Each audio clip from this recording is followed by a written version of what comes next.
Herkese selam. Bu videoda biyoritim zihinsel devrenin ne olduğu, zihinsel pozitif ve negatif dönem etkileri, zihinsel pozitif negatif dönemlerde ve kritik günlerde yapılması gerekenler anlatılacaktır. Biyoritim zihinsel devre farkındalığı ne fayda sağlar?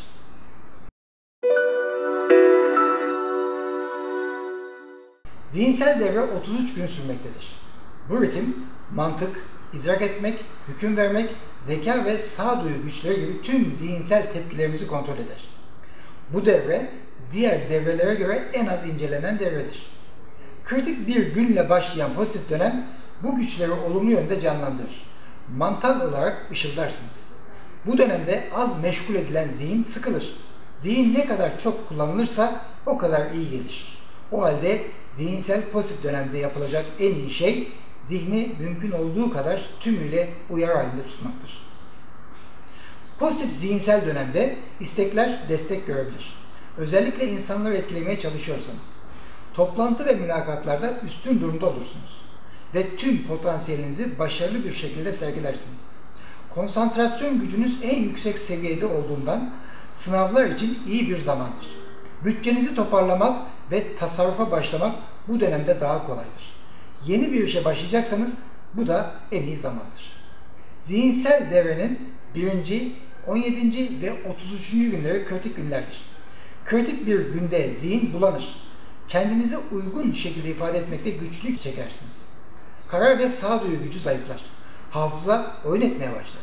Seyahat, özellikle yabancı bir bölgedeyseniz sorun olur.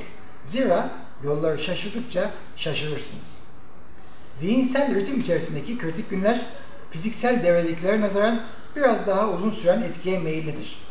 Duygusal ritimde olduğu gibi bunda da kendinize o günün etkilerinden gerçekten kurtulduğunuzu kabul edene kadar en azından 48 saat müsaade etmek en akıllıca iş olur.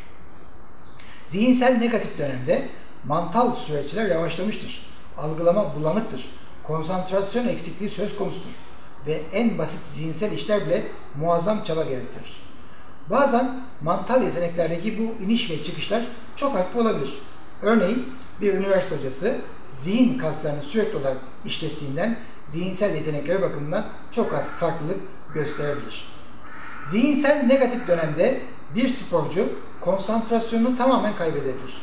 Fakat bu dönemin araba sürmeye pek etkisinin olmadığı gözükmektedir. Bu durum muhtemelen çoğu insanın otomatik olarak araba sürmesinden kaynaklanmaktadır. Araba kullanmak üzerine duygusal tepkiler zihinsel kesinlikten çok daha fazla etkin görülmektedir. Bununla beraber motosiklet sürücüleri yolda devamlı olarak zihinsel yeteneklerini kullandıklarından bu kişilerin zihinsel ritimlerini devamlı göz önünde tutmaları gerekir. Zihinsel negatif dönem mümkün olduğu kadar işlerin yeniden gözden geçirmesi için kullanılmalıdır. Oysa yeni işlerle bu devrenin pozitif kademesine uğraşmak daha iyidir. Negatif faz sırasında zihin algılama kabiliyeti zayıftır ve bu nedenle yeni şeylerle uğraşmak istemez. Yan gelip yatmayı sever. Yani daha önce toplanmış olan malumatın ya da malzemenin değerlendirmesi, gözden geçirmesi için bu ideal bir zamandır. Bir dedektif pozitif dönemde ilhamlı olabilir ama negatif dönemde bulmuş oldukları üzerinde derin düşünmenin daha iyi olduğunu görür. Zihinsel olarak negatif günlerde pozitiflere nazaran %4.7 oranında daha sık suç işlenmekte olduğu görülmüştür. Cinayet, ırzat tecavüz, silahlı soygun ve çocuk kaçırma gibi ciddi suçlar genellikle süje fiziksel devrenin pozitif kademesinde ve diğer iki devrenin negatif kademelerindeyken vuku bulmaktadır. Politikacılar, politika mantal olarak şekillenmiş bir hayat tarzı olduğundan dolayı hata yapacak olurlarsa bu diğer zamanlardan ziyade zihinsel ritmin kritik günlerinde olur. Mini kritik günler yani pozitif dönemdeki 9. gün ve negatif dönemdeki 26. gün süjenin zihinsel atılganlığının en uç noktalarının ortaya çıkmaya meylettiği günlerdir. Pozitif kademede kişinin hatalar yapması ya da kendine aşırı güvenmesi sık sık vuku bulur. Fakat bu devrede kişi çok parlak zeka izleri de gösterebilir. Bunun tersi ise negatif dönem için doğrudur. Herhangi bir tehlikeli ya da tehlike potansiyeli taşıyan işe girişmeden önce kendi potansiyelinizin tamamen farkında olmak ve bu işleri ritimlerinizin uygun olduğu günlerde yürütmek akıllıca bir tutum olacaktır. Örneğin fiziksel ve zihinsel devreler pozitif ve duygusal ritim negatifken bir sorunun altından kalkmak diğer zamanlara göre daha kolaydır. Doğaldır ki hırslı olan elde etmek istediği şeylere ulaşmak için mantal güçlerini kullanarak hemen hemen daima başarılı olur.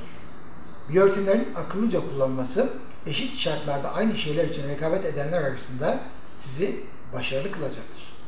Açıktır ki biyoritmler size sofradaki her şeyi sunamaz. Bu imkansızdır. Ama sahip olduğunuz yetenekleri, fırsatları sizin yararınıza zamanlamak suretiyle güçlendirebilir. Zekice kullanıldığı takdirde biyoritmleriniz başarıya giden yolda ilerlemenize yardım edecektir. Astroloji, biyoritim ve numeroloji konularında bizi takip edebilirsiniz. Mutlulukla kalmamız dileğiyle.